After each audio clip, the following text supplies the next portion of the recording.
kamar mandi, ya tahu-tahu udah ada api gitu, besar.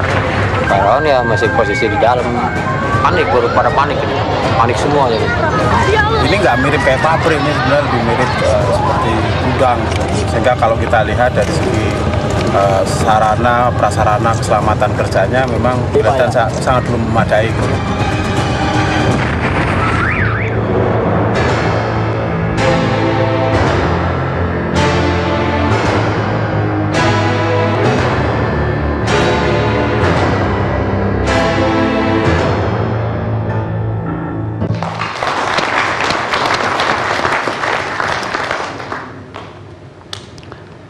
Pemirsa, sampai kita di ujung acara.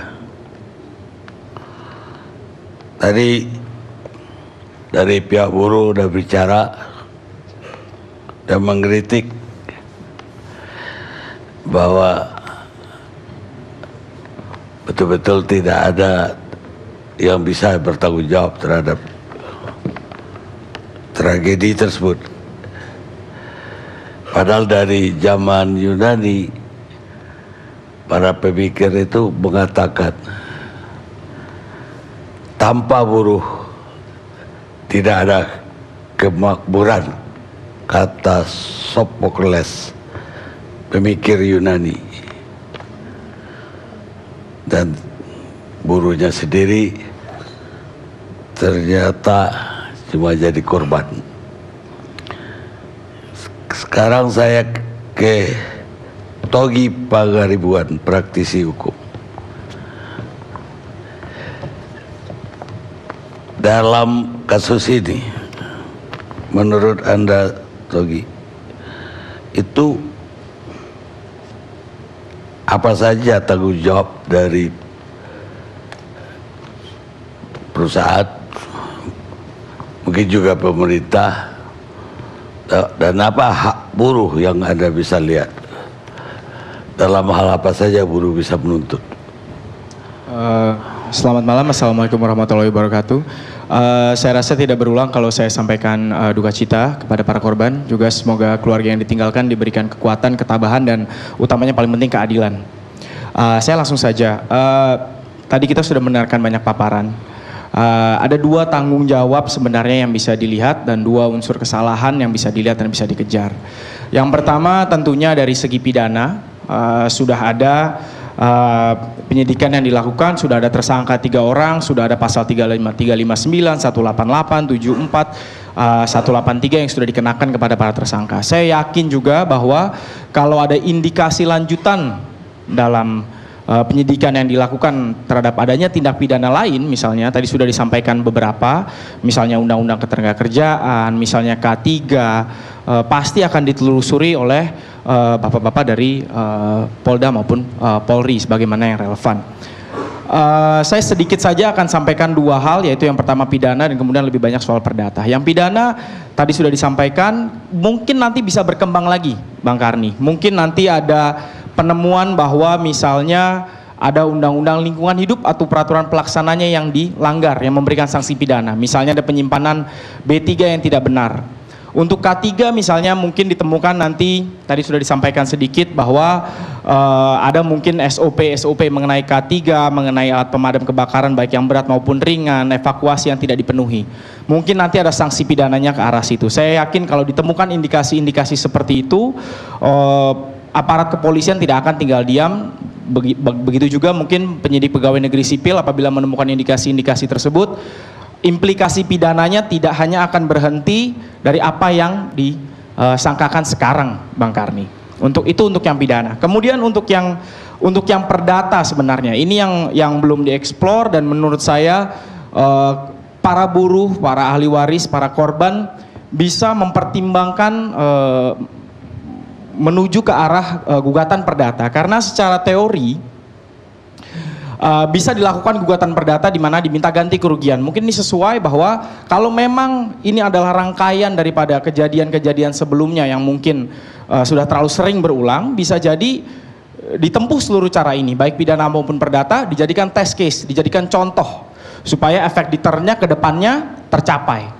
Nah, untuk yang perdata, bagaimana kemudian caranya? Perlu ada hubungan, perlu ada tautan di antara korban dengan siapapun nanti yang dianggap bertanggung jawab, apakah pemilik perusahaan atau pihak lainnya.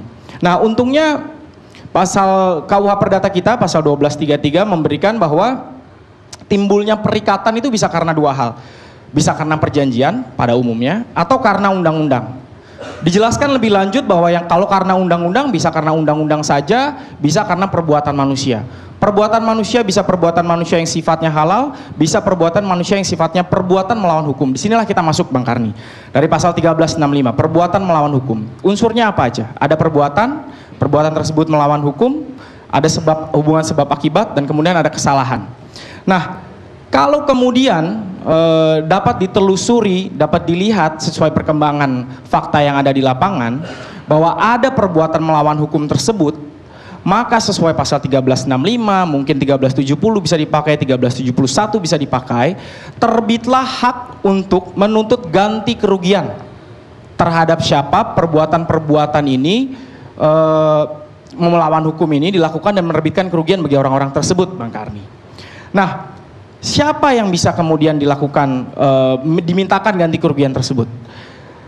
Yang pertama tentu saja pemilik perusahaan, pasal 1367. Vicarious liability misalnya, bahwa dia bertanggung jawab atas pekerjaan-pekerjaan bawahannya. Jadi pemilik perusahaan tentunya bisa dimintakan pertanggungjawaban berupa ganti kerugian.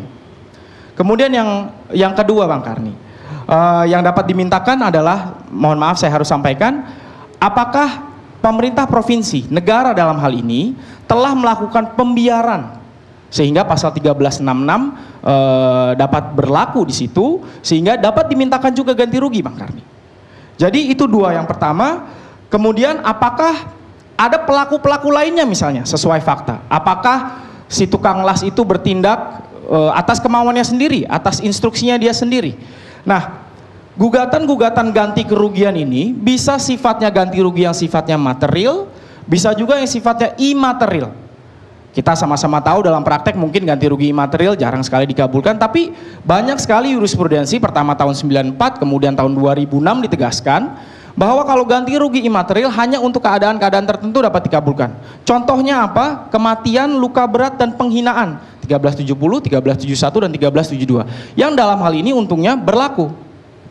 Jadi menjawab pertanyaan Bang Karni, yaitu tadi bisa dikenakan tanggung jawab secara pidana yang sedang dilakukan dan saya yakin akan dikembangkan apabila ada indikasi tambahan untuk itu. Tapi juga bisa juga dieksplor gugatan perdata, Bang Karni, melalui perbuatan melawan hukum dimintakan ganti rugi material dan imaterial. Kepada siapa? Saya sudah sampaikan tadi. Pertama, pemilik perusahaan. Kedua, mungkin orang-orang lain dalam perusahaan tersebut yang mungkin masuk unsur perbuatan melawan hukum tersebut. Atau mungkin pemerintah provinsi juga bisa dipertimbangkan untuk dimasukkan ke dalam gugatan ganti kerugian ini.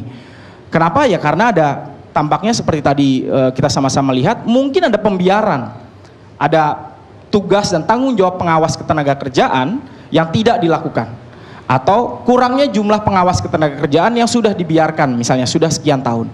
Nah, mungkin ini bisa dieksplor. Tentunya tanggung jawab pidana pasti akan terus dikejar. Tapi untuk mencegah supaya ini tidak berulang lagi, Bang Karni, dan mungkin untuk tentunya kami pahami dan kami yakin bahwa ada niat baik dari pemerintah baik pusat maupun provinsi maupun kabupaten untuk lebih baik lagi meningkatkan kinerja baik dengan tambahnya anggaran, tambahnya pengawas tenaga kerjaan. Tapi untuk saat ini mungkin kejadian ini bisa menjadi test case apabila dikejar secara pidana dan kemudian perdata, supaya menjadi contoh, supaya menjadi efek jera, supaya tidak timbul kejadian-kejadian serupa di masa mendatang. Itu yang bisa saya sampaikan, Bang Karni. Terima kasih. Saya kira ya banyak sekali yang bisa dilakukan gugatan dan hak di perdata ya. Tapi Anda juga tahu pasti bahwa begitu susahnya proses hukum perdata di Republik kita. Seorang yang menggugat nggak tahu kapan akan bisa mendapat kekuatan hukum, apalagi eksekusinya. Sebagai praktisi hukum muda, bagaimana Anda melihat? Itu betul sekali Bang Arni. Sayang sekali memang dalam praktek walaupun memang gugatan perdata bisa saja dilayangkan tapi prosesnya bisa lama. Untuk mendapatkan dia inkrah juga lama. Setelah inkrah pun untuk kita eksekusi lama. Tapi sekarang Bang Karni, pertanyaannya adalah pilihan yang kita punya apa lagi? Kalau kita tidak percaya pada sistem hukum kita, kalau kita tidak mulai pelan-pelan percaya pada sistem hukum kita, ya saya rasa orang tidak akan lagi menggunakan sistem hukum. Orang lama-lama akan menggunakan sistem ya main hakim sendiri atau main kekerasan sendiri. Jadi mau nggak mau memang harus kita ikuti sekarang sistem hukum yang ada, baik itu pidana maupun perdata. Walaupun lama, kami harap juga dengan adanya atensi daripada seluruh stakeholder termasuk juga ILC malam ini, proses perdata kalau memang dilaksanakan bisa dikawal supaya bisa terjadi dengan baik, terjadi dengan transparan, syukur-syukur bisa peradilan yang cepat dan biaya ringan gitu Bang Karni. Jadi karena memang secara hukum opsinya apa lagi? Opsinya adalah ya mau pidana, baik betul, tapi selain daripada santunan yang diinginkan daripada pihak perusahaan, tadi sudah disampaikan bahwa kalau hanya memberikan santunan, ya selesai saja seluruh sistem negara ini. Buat apa kita punya sistem pidana, sistem perdata kalau itu tidak dijalankan, tidak memberikan efek jera, tidak memberi pelajaran bagi kita semua. Itu Bang Karni. Baik Togi, betul. Kita harus memakai sebuah opsi yang ada, baik pidana maupun perdata. Kalau tidak, mau apa lagi? Yang terjadi tentu anarkis atau hakim sendiri. Atau kecenderungan sekarang juga semua orang kepingin orang dipidana, padahal itu bisa diselesaikan secara perdata. Sebagai anak muda di bidang hukum, saya cuma titip, Anda harus ubah ini proses hukum perdata ini, sehingga ada bagian-bagian yang di Singapura hanya perkara-perkara tertentu yang sampai ke high court. Perkara-perkara seperti perburuan segala macam itu cukup di distrik. Ini harus rancangan KUHP kita undang-undang hukum acara perdatanya yang harus diubah. Saya rasa sih, saya yakin perubahan ke arah situ pasti ada, karena sekarang di peradilan perdata ini sudah ada yang namanya gugatan sederhana. Jadi sudah ke arah situlah, menyederhanakan Bang Karni. Tapi terima kasih atas pesannya, mohon saya diingatkan kalau salah. Baik Togi. Sekarang ke pakar hukum perdata, Ibu Khairani. Oh, perburuan. Saya kira perdata. Dari sisi perburuan gimana, Dr. Khairani? Baiklah, terima kasih Bang Karni. Assalamualaikum warahmatullahi wabarakatuh. Pertama sekali juga saya ikut menyampaikan rasa duka, innalillahi wa inna ilaihi rajiun, dengan iringan doa mudah-mudahan para korban kebakaran yang di Kosambi kemarin mendapat husnul khotimah dan para keluarga yang tinggal diberi kekuatan dan kesabaran. Pertama mau saya sampaikan bahwa hubungan antara pekerja dengan pemberi kerja itu sebenarnya hubungan antara person dengan person, di mana dalam hal ini diatur secara perdata. Kemudian hukum itu, terutama hukum perburuan, ada sifatnya sifatnya mengatur. Siapa yang mengatur? Dalam hal ini pemerintah bersama DPR kalau dia peraturannya undang-undang, dan ada nanti peraturan-peraturan yang dikeluarkan oleh pemerintah, ada yang sifatnya peraturan perundang-undang, ada yang sifatnya kebijakan. Itu mengatur. Di samping sifat mengatur, hukum perburuan itu juga, atau yang kita kenal hari ini adalah hukum ketenagakerjaan, juga sifatnya memaksa. Kenapa memaksa? Karena sifat hubungan antara orang dengan orang yang tadi, yang sifatnya perdata, agak berbeda dengan hubungan hukum lainnya. Kalau yang berhubungan hari yang di ketenagakerjaan itu adalah orang yang kuat dengan orang yang boleh dikatakan lemah, sehingga posisi mereka itu bagaimanapun secara hukum katanya sama di depan hukum, tapi secara ekonomi, sosial ekonomi tidak akan sama.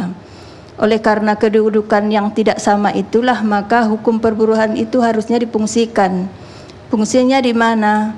Harus ada pemaksaan. Siapa yang melakukan pemaksaan? Nah, di sinilah harusnya hadir negara atau pemerintah melakukan sebagaimana diatur dalam peraturan perundang-undangan, harus dilakukan pengawasan setelah diatur, dilakukan pengawasan. Ketika ada terjadi pelanggaran-pelanggaran terhadap peraturan-peraturan, maka dilakukan tindakan. Inilah mungkin yang kurang. Saya sepakat dengan Mbak Nining tadi sama Bapak yang dari AKSPI, bahwa tragedi hari ini merupakan juga akumulasi dari terjadinya peristiwa tragedi yang terjadi kepada pekerja yang sudah banyak mungkin yang kita lihat. Barangkali ada semacam pembiaran juga di sini yang dilakukan oleh pemerintah. Dari yang sifatnya tadi yang saya sampaikan dua itu, mengatur dan memaksa, kalau saya boleh menilai yang banyak dilakukan oleh pemerintah itu hanya baru sebatas banyak mengatur dan mengurusi administrasinya. Tapi ketika terjadi pelanggaran di sini mungkin kurang penegakannya. Kenapa kurang penegakan? Bisa jadi mungkin karena koordinasi yang kurang, karena banyak juga lembaga yang terkait di sini, misalnya seperti kejaksaan, kepolisian, meskipun di dalam di Dinas Tenaga Kerja itu ada juga penyidik ya Pak ya, tapi mungkin belum maksimal dilaksanakan tugas dan fungsinya sampai sekarang. Itu Bang. Kemudian persoalan pengawas ini sebenarnya juga kalau menurut saya pengawasan tidak bisa dilaksanakan karena alasannya pengawasnya kurang. Ini juga persoalan yang sangat klasik saya kira. Sudah sejak dahulu pemerintah tahu bahwa pengawas kita kurang di Indonesia. Tapi apa solusi dari yang kurang itu? Setiap tahun ada perubahan APBN, maunya kan di situ ditambah bahwa di Dinas Ketenagakerjaan perlu menambah tenaga. Mudah-mudahan tadi disampaikan oleh Bapak dari Ketenagakerjaan untuk tahun ini sudah ada rencana penambahan. Mudah-mudahan penambahan ini bisa nanti menjadikan hukum ketenagakerjaan ini juga bisa melindungi buruh. Saya kira itu Bang. Baik, dari sisi hukum sebetulnya sudah diatur semua, tapi masalahnya memang di kita adalah implementasinya. Dan khusus untuk tragedi ini yang kita sedihkan adalah kejadian yang sama akan berulang-ulang berkali-kali. Dan setiap terulang baru kita tersentak, apalagi kalau korbannya lebih banyak lagi daripada yang kemarin seperti yang terjadi di Kosambi kemarin. Padahal mereka yang tidak mempelajari dan tidak belajar dari sejarah, mereka akan dikutuk untuk mengulangi sejarah yang sama, kata George Santayana, filosof Spanyol. Dan saya pun yakin bahwa kita akan melupakan lagi sejarah yang hari ini, dan kita baru akan tersentak lagi ketika terjadi lagi peristiwa yang lebih besar daripada yang terjadi di Kosambi. Padahal undang-undang tertinggi di sebuah negara adalah keselamatan warga negaranya, kata Cicero, filosof Yunani. Tapi siapa yang peduli? Kita ketemu LC yang akan datang.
Would you hold my hand?